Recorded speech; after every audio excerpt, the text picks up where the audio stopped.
Welcome back, everyone. Today I'm showing you a updated deck profile for the Donquixote Doflamingo leader from set 1. This was actually the last deck I played in set 1 because it really did fall out for varying reasons that they have now done a pretty good job of fixing now that we are, 7 sets plus an extra booster in.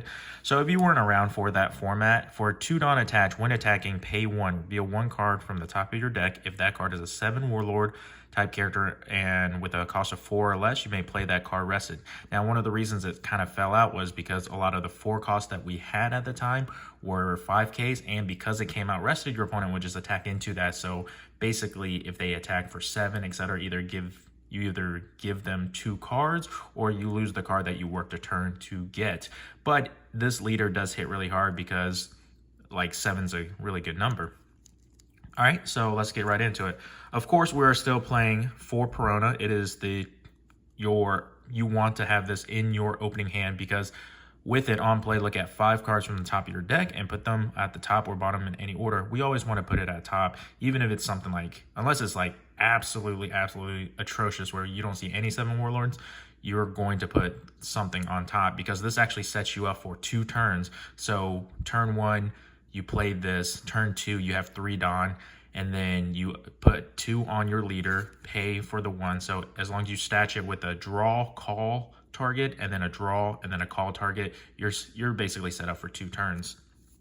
And then we do have ways to recycle this, either on the field or from trash, but we'll get back into that. Next, we have the only other stacker that we play, and that is the blocker Doflamingo. This is also our only blocker in this deck. So it's on play, look at 5 cards, and it's basically Perona. But it is a 7 Warlord, so we can call it off of this if we did hit it off at the top of the deck.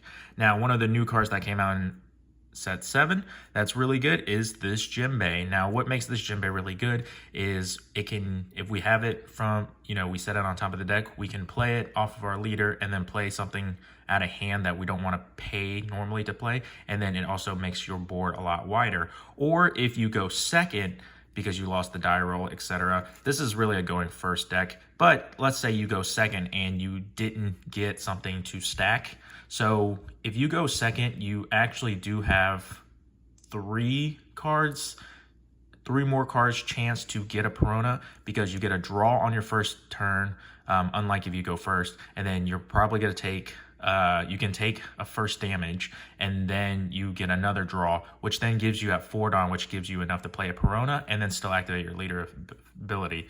But if you don't have it, you can just swing 5 and then play a Djembe and then play something else like an Edward Weevil or a Gecko Moria, the 6K vanilla. That is sometimes better than trying to go at this blind and then getting either something you don't want or getting nothing at all. So that is an option. Now, I prefer playing it.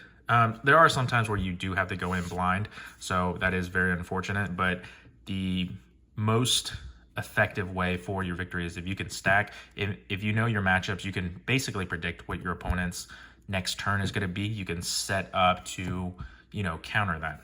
Now, one of the best cards that is making basically every blue deck viable, especially this one, because this deck is full mid-range, like from beginning to end, it's fully mid-range. And because you hit your opponent really hard right from the beginning, they don't have counter yet, so they're going to be taking their damages out of life, usually at 2, taking like 2 damage, and then you drop this. Usually I like to drop it on my 7 Dawn turn, because then if I'm already set up, I use 3 for this and then hard play of 4. If I don't have this, I could play, something else, because all our stuff is 4 cost. But if they have, like, for example, 7 cards in hand, I like to drop this out, get them down to 5, and either they have to start taking the damage over again, or you have already called, like 2 cards by that point that you can, don't even have to attach Dawn, so you can swing a 5 and a 6, and either they have the guard or take more damage, which makes this deck incredibly aggro and incredibly fast. So, yeah, Charlotte Pudding, amazing card. Next, we have 4 Edward Weevil. One of the reasons it's really good is because it is a 6K, so if it comes out rested as a 6K, it's a little harder to beat over. And then on play, draw a card. This came out in the extra booster.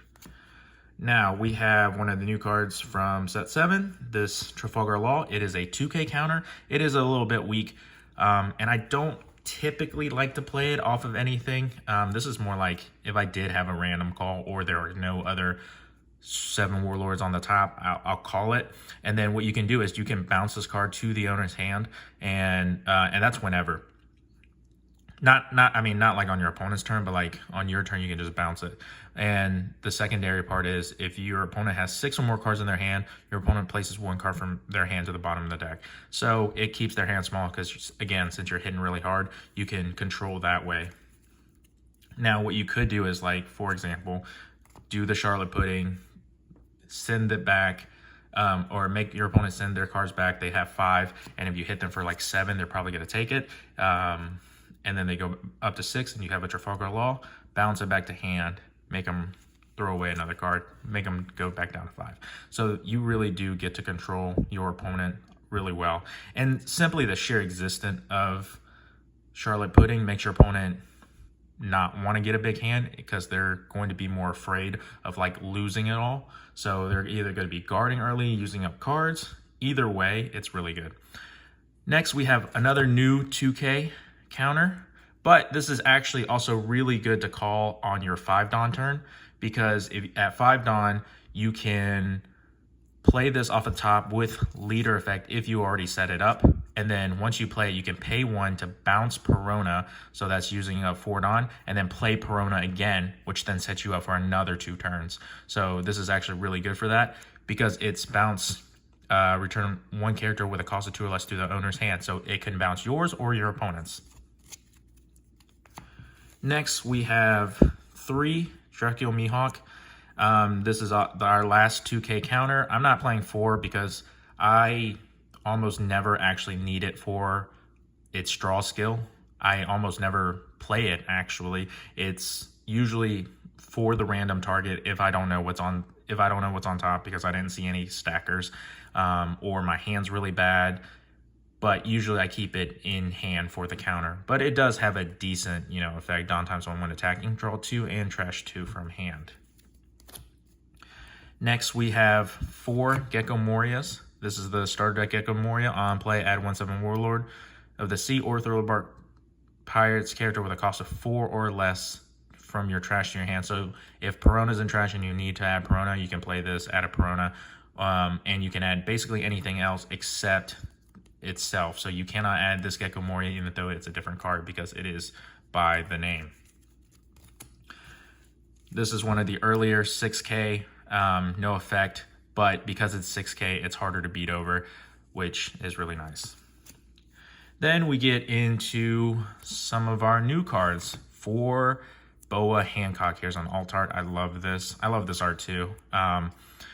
On play, up to 1 of your opponent's character other than Monkey D. Luffy cannot attack until end of your opponent's turn. Then plays up to 1 character with a cost of 1 or less at the bottom of the owner's deck. Now that second part, not really a big deal, but a 6 cost for 8K is as big as it gets because that's the vanilla line. So you got your 4 costs usually are your 6Ks, your 5 costs is 7, and then 6 is 8. It just gives up that counter. So this is as big of an attacker as it can get for 6 cost, and 6 cost is amazing for your going first because you're going to hit 9 Dawn. You're going to be able to play a Boa Hancock while still having 3 for your Doflamingo.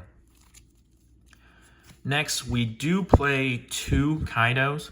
The reason for this is simply because we have no bosses. This deck is essentially the same, has partially the same problem as it did in set 1 when our only boss was Mihawk, which really wasn't, sorry, but like it wasn't good enough. Like everybody else had, quick attacks, bigger effects, while Mihawk simply just removed 1 body on the board. And this is basically bigger and it removes 2. And it's actually very important that we do have something like this, and Mihawk isn't big enough anymore because Mihawk removes a 7. A lot of the stuff we are going to see right now, especially against black matchups where they have Gecko Moria, they have the 8 cost Gecko Moria, they have the 8 cost Sabo, they have the 8-cost Isho that they're all going to be playing. So, you know, in Rob Lucci. And then there's also the Bonnie deck where they're playing the 8-cost Wall Kid. We need something that is not only big, but actually can remove that for a turn, forcing him to play it again. And then that buys us a turn to have our whole board go in for a kill. And the reason we could play that too is, again, since we stack so much with Perona and Dofi and go through the deck so much, like we can time when we see this. And then finally, we have our events. I play 2 Perfume Femur, which is amazing. For two Dawn, you're gonna get 2K. So you basically, it's just getting it for this effect where you select one of your 7 Warlord type leader or characters, and your opponent can't activate blocker one. It's Diable Jambe, but you basically get the power back. So that's really nice. I almost never use the trigger since I only play the 2. I was playing 3, but it became kind of bricky just because I always only need 1. Your opponent should be expecting to see this coming, so they try to keep themselves at 1. So unless you actually have a bunch and then can actually, you know, have the big attacks to go for a game, you always just need to keep 1 in hand. And then finally, 3 Gravity Blade Raging Tiger. For 7 costs, place up to 2 characters with a cost of 6 or less in the bottom of your opponent's deck in any order. Now, this card is really to control your opponent's attack on your character. So you're going to have to keep board control, as in you want your board to be bigger than your opponent's board. Not in terms of power, because your opponent is eventually going to get to the point where they're going to be playing stuff over 6K. We're going to be playing a bunch of 5 and 6Ks the entire time. But we want to limit their weaker bodies from attacking into ours, where then we have to counter. So to do that, we can just do Gravity Blade Raging Tiger. And this is something that's good while we're at full 10, because if we're at full 10, pay 7, get rid of 2, and then we still have 3 for Dofi, so we can keep on getting that +1 on the board. And this is also still really good just to remove, you know, any kind of wall deck. So Black Yellow Luffy, they're going to lose their Sabo. It's going to go to the bottom. They're not going to see it again. There's Bonnie or any deck that really plays Wall Kid. So they can't protect the Wall Kid. They can't protect the blockers that's going to protect the Wall Kid anyway. So getting rid of this, using this to get rid of their stuff is just absolutely devastating. And that is the deck profile I have for now. I will be posting a Rob Lucci deck profile, working on a Bonnie. And if there's anything else you guys would like to see, please comment down below. And I will be posting videos of games with this so you guys get a sense of how it works. Thanks for watching.